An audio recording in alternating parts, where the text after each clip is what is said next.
کیا مفتی صاحب سلام کرنے کا کوئی تاریخی پس منظر بھی ہے؟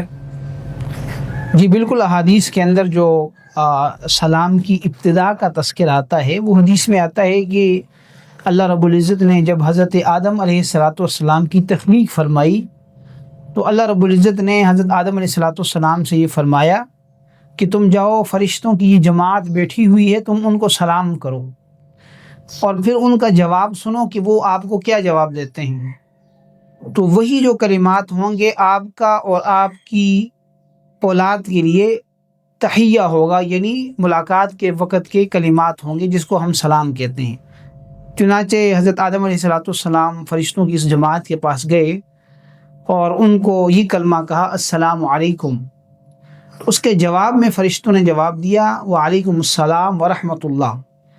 تو یہ اس کا اس کی ایک ابتدا ہے۔ اسی وجہ سے علماء نے لکھا ہے کہ اللہ رب العزت کی جانب سے سلام ایک تحفہ ہے جو حضرت آدم علیہ السلام کو دیا گیا، اور اسلام نے بھی اس کو باقی رکھا اور اس کی ترغیب اور تعلیم دی۔